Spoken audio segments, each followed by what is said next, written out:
So moving on now to some title race talk. I'm sat here with a little gleeful man.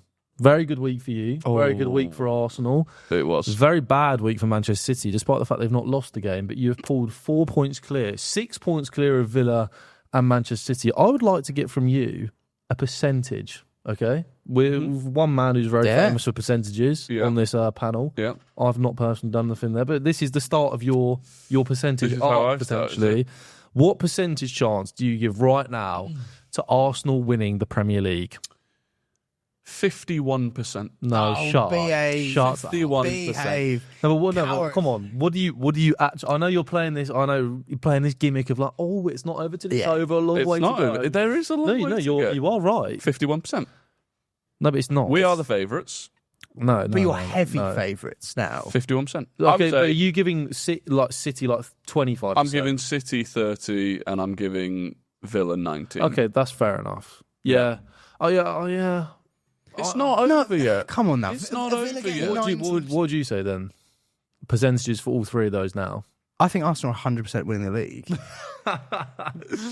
City have a 3% chance. The duality of man. Oh, no.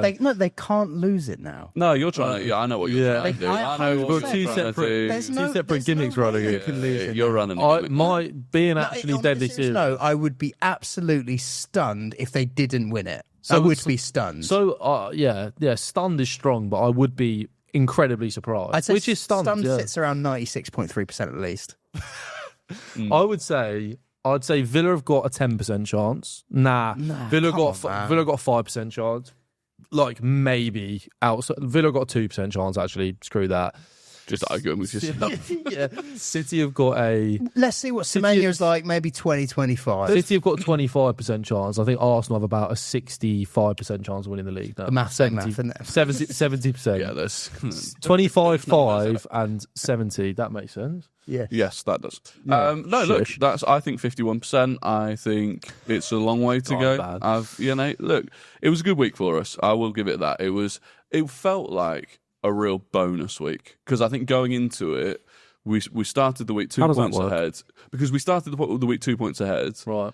And I didn't think we would end the week any further than that. And I thought, if anything, there was a possibility we'd maybe draw to Aston Villa, beat Bournemouth. I thought City would win both of their games. Yeah. I thought at home, they went away to the Sunderland was the trickier one, but a massively depleted one. Not just the AFCON players, Dan Ballard as well, who's been huge for them. So I thought City would win that. And then with everything that happened with Chelsea this week, I thought, even before Maresca got sacked, I still thought a Chelsea side that are in terrible form with no Caicedo. Yeah. That is quite us. Also, we'll get to us, but that is really us. But there's a limit to Chelsea being Chelsea. Wow. So I thought we would do well to come out of this week with that 2 point gap still intact. Yeah. So to come out 6 points ahead, I just think is a huge bonus. And I do think this was the first time when that Chelsea goal went in last night, I was doing laps of the living room thinking, it's more than 51. This is on. Maybe I thought at that point it's more than 51. We composed myself overnight. Yeah. But I hope the players now are like, okay, this is time to lock in. Like this is the opportunity. You would hope they'd be locked in. Yeah, that would be nice. But City could go out and sign this month Guehi, Semenyo, Anderson. We could lose Declan Rice to an injury, and suddenly you're like, oh, and it's back on. In the past, City sides tend to have their best periods. I'm not fully bought into that anymore. No, I know, but in general, as in, if you look historically at any league campaign, even with the treble-winning season, they weren't really great until February. They're clicked. No, but I just you know what I mean. I don't think they have that in them. I'm not saying they do. I'm just saying, as in the scepticism on your side. I'm trying to back the 49. Yeah, I've got people that there could be that chance, and don't want to wait. Rodri, I was going to say, he was very good yesterday. I thought he looked more like himself. I thought he really tired second half, which is to be expected. But I think he feels back now. I know we've said that a couple of times. First half, he felt like himself. He feels in the way that sort of it's been spoken about is like he's actually feels ready now. And it's like if he starts contributing in the way that we know he can, that gives me more confidence City can go on a run. I just think Arsenal are inevitable at the moment. They're just in that inevitable kind of even Bournemouth. I didn't think they played that well against Bournemouth at all. I thought Timber had quite a poor game. I thought you were caught out defensively a number of times. Obviously, the Gabriel mistake. you're just going to win though, aren't you? Like the Declan Rice like finishing ability that he's got now, the goals he pops up with, like even if Saka's on the bench and not contributing, Madueke's beating his man every time he gets the ball. Like you just got this weird sense of inevitability that I don't think you've had in previous years. You've had it in terms of like you'll pick up wins, but not in terms of you're so much better than everybody else. Yeah, I think the Bournemouth game was not the best performance, but it actually, you came away from it with like a few things where you're like, okay, so we can just rest Bukayo Saka. So it came out apparently, effectively Arsenal this season will not play Bukayo Saka 3 times in 7 days. Like they're just not going to do it. Yeah, as they shouldn't. Yeah. And we've been avoiding doing that. Be like, okay, we can drop Saka and still be really threatening down the right hand side. Yeah. Declan Rice genuinely feels like almost like a City player in terms of that. It's been a poor first half. Yeah. I'll turn up in the second half and I'll carry us through. It's almost, and I don't want to compare him to Rodri because City fans will go mental, but it's got, he's that type of player that feels like he's going to drag us through. You're within your right to compare him to Rodri. And also, they play different positions. That's why people get annoyed. And also going 1-0 down, which we've done a fair few times away from home this season. We went 1-0 down at Newcastle, we fought back and won. We went 1-0 down at Sunderland, which we fought back, got it to 2-1 and then threw it away. But we've been able to do that quite a lot.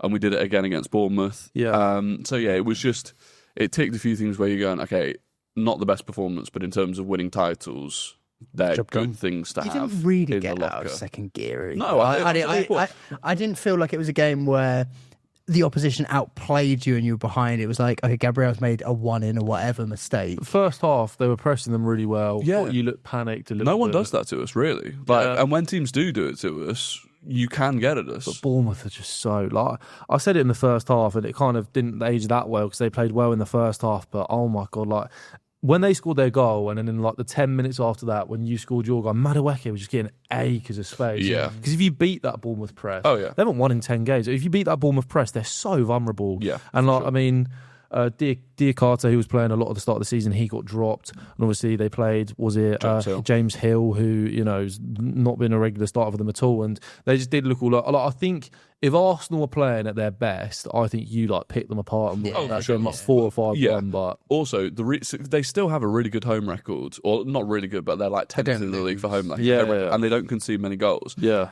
part of that is because I think they have the smallest pitch in the league. Yeah, they do. And it makes the way that they play and press a lot easier to do at home. If they do that at the Emirates, there's so much more space to just knock it wide and go around them. So I think it was just one of those games where you just tick it off. It's another away game. Yeah. You don't have to do that again this season. And it showed a lot. And I think back to City in terms of the merit of them catching us, they just don't have that inevitability. I think you look at yesterday, like the amount of space that they had in attacks yesterday, the amount of times they'd be 3-on-3, 3-on-2, and you're looking at Shirky and Foden, and they just couldn't capitalise at all. And you're like, even Haaland, some of his runs, I was like, bro, Haaland was pissing me treble off. Winning, even with his 3 games without a goal. I made a video yesterday, and like obviously about his ball striking. I was just like, he got in positions a couple of times, like almost like tried to like clip it back across. Yeah, like, it was so one bizarre. really nice strike where he cut on his left and hit the post. Yeah, he thought that was it as well. But he did. I just thought overall, like the City teams that you would normally be scared of at this stage of the season are 3-0 up at half time and they coast the second half. As it was, they're not 3-0 up at half time. They can't coast the second half. They then lose Gvardiol to what could be a bad injury. Yeah, that's the worrying part. Ruben Dias to an injury. Yeah. And I will say, Arteta's had a lot of stick for not rotating enough and that creating injuries. City have not been rotating since the November international break. He's known for that as well, Pep. Like in the past, fantasy football heights, you pick a player and like every week there would be someone dropping in great form. Whereas since it was the November international break where they were like a fair way off it at that point, and then they went on that run. During that run, he has been really, especially with the back line. Yeah, Nico O'Reilly looked really tired. They were saying Nico O'Reilly wasn't planning. They weren't planning on starting O'Reilly against Chelsea because of how knackered he is. Right. And now you go, he's now going to have to start for the foreseeable because Gvardiol would have been the natural left back. Is Ait-Nouri, what's he doing? Ait-Nouri's at AFCON.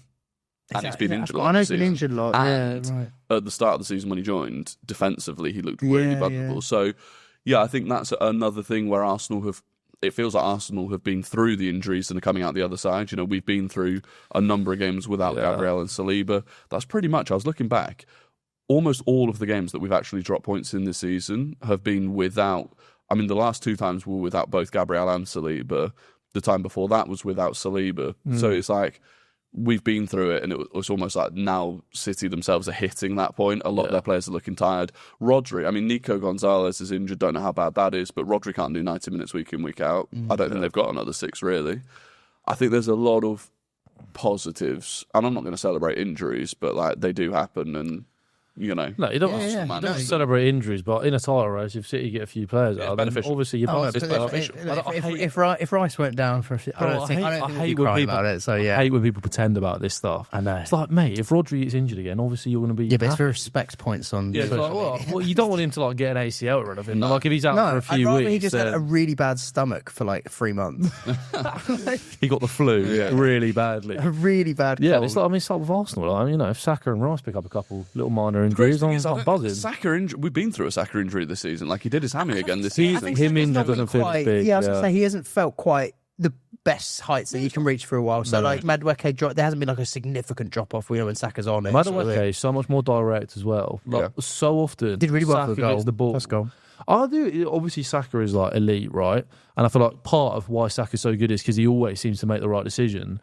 But with Madueke, in terms of a fullback facing up against either one of them, if you're playing either Saka or Madueke at the moment, I'm looking at Madueke thinking he's going to take me on every single time. I don't know what way he's going to go, and he is relentless. You want to mash together Madueke's willingness to run at a player, beat a player, and Saka's final decision. But yeah, that's the thing. And if you had that, you're like, I mean, you look at the third goal, like it is kind of all Saka can do, but he just perfectly pulls it back to Declan Rice. I think the best part of that is just you look at a game like that. Madueke runs Trufa absolutely ragged for 65 minutes, and then you bring Saka on, and that triple substitution we made where you brought on Saka, Trossard, and Gabriel Jesus. Effectively, we brought on a better front three than we started the game with. Yeah. Normally, you only get that in like a Carabao Cup game that you're not taking very seriously, and then you need to find a winner. We're able to do that in a fairly difficult away Premier League game. I'm just thinking, we're in the we're by far and away in the best place we've been. I've been very in the past, the last 3 years when we've not won the title, I've been quite defensive of like the reasons that we've not won in terms of not having the depth, going through injuries. Well, a lot of people call it excuses, and then suddenly last night I'm seeing every City fan on the planet talking about their lack of depth and injuries. No, you are, and I do think every club talks about it when it happens to them. Of course, yeah. This is the first time where I'm like, we've never been 6 points clear, having played the same number of games as City. I know the 22-23 season we were at one point, I think 7, or no, we were 8 points clear, but City had a game in hand, so we were never like actually 8 points clear. So it's the furthest ahead we've been. It's the best depth that we've ever had, and I think we probably look the best that we've looked in terms of just that, like you said, almost that inevitability in a lot of games. And a lot of these players have now got the experience of not winning it. Yeah, not winning it. Exactly. But like they've got that experience and the big games. So yeah, maybe 50, maybe 52%. You know, we're not turning up if you win the league to this podcast. But that's fine. It will just be. Oh, do you know how much I'd enjoy myself sitting here in an empty studio just waxing that? It would be a Rory Talks Football 90-minute special, but on the back version. It would be fantastic. We would not. That's me and Tobes are going on holiday, and you can celebrate by yourself. We'll be back for the new season, happily, and we will pretend it never happened. That week will just be Rory episode and a vlog for us. I'll just get Ollie on as a guest. Yeah, I'll see if we just hold hands. Ollie on the corner. Yeah. Ollie and Pinker's just narrating in the corner. Well, yeah, but no, this is a message. I just Seb and Tobes. I just can't help but feel as though you've won the league, and it's depressing as anything. Hey, look, you've not won the league, but every factor that I normally look at in previous years, I'm like, still think City the better team, still think City got the better big game players, still think that Arsenal have a few weaker areas, still think that Arteta's not really always been a great manager, but I feel like now he's been through everything that you could want to experience as a manager in terms of like multiple title races, dealing with multiple different things. You've got the best squads. I think you've got the best big game players at the moment in terms of Rice, Saka, Gabriel. Like Rice and Gabriel especially. Odegaard as well, really good at the moment. You've got the best manager in the league at the moment, in my opinion. Like, I think Pep is obviously still the best manager in the league, but I think he's struggling with what he's got right now. In a lot of ways. They're a bit of a transition city. They're a bit weird in that sense, I suppose. But the thing for me is, well, firstly, it's like, why'd you spend all that on Wirtz and Isak, you lot? Like, if you just spent that better, maybe it could be somewhere. I just don't think Slot's good enough. I just think someone needs to lock in and eat a bat again. That's what we need. Huh? He wants another COVID. Oh, right. Yeah, I think we need to null and void. I could appreciate that you may not like Arsenal. Another pandemic and thousands of deaths is probably not a good trade-off. This time no one dies, and it's just... Oh, well, that's not really a pandemic, is it? Yeah. I mean, that could be nice, you know. What was it, the excuses on FTV last time? The Queen dying was it? Also, no one would be there to celebrate, so you pretend it didn't happen. It's like Liverpool when they won it. No one really cared. Well, I'm going to pretend it didn't happen either way, to be honest. Like, it's going to get to a point where they're like 12 points clear in March. So I'm just going to be like, or 15 points clear in March. I'm just going to be like, you know, I'm going to be turning up every week here, and I'll let you speak about Arsenal. AI's getting crazy. We can develop like AI versions of ourselves. Look, can we get some like cardboard cutouts of like me and Tobes? We can just fit it. At that time of the season, we've still got to turn up to check in on how you're doing in the relegation battle. We've got to look at how you're doing in the fight for Champions League winners. Well, imagine they don't win the league though. Oh my god! They could not. They could not. There's only 50. They could not. I mean, if they don't. Also, at that point of the season, we could still be on for the quadruple. So I think the double is a dangerous possibility as well with the Champions League. Like, oh God, man, yeah, this is going to be a rough season. But also, I'm already hating it. By the way, I am looking at it going Carabao Cup. Chelsea are in disarray. I know they managed to turn up for that City game, but they are in disarray. And if we get to the final, Newcastle this season, I don't think are as good as last season. City, like they've got. I would argue bigger fish to fry right now. Yeah. And a depleted squad. Bigger fish to fry. I mean, once you're in the final, though, there's not the... Because you're going to play the game anyway. Yeah. So I suppose it's not it's not going to be a bigger fish to fry in case we're City. That would be maybe the semis more than the final. You think Pep's going to want to lose a final to Arteta? No chance. He might not have a choice. Also, Eddie Howe in the Carabao against Arsenal is a good record. No, we'd want revenge against Newcastle. Yeah. That was... If they beat you again, he would be objectively hilarious. That 2 legs last season. Rosenior might have something for me. He might have something for them. Well...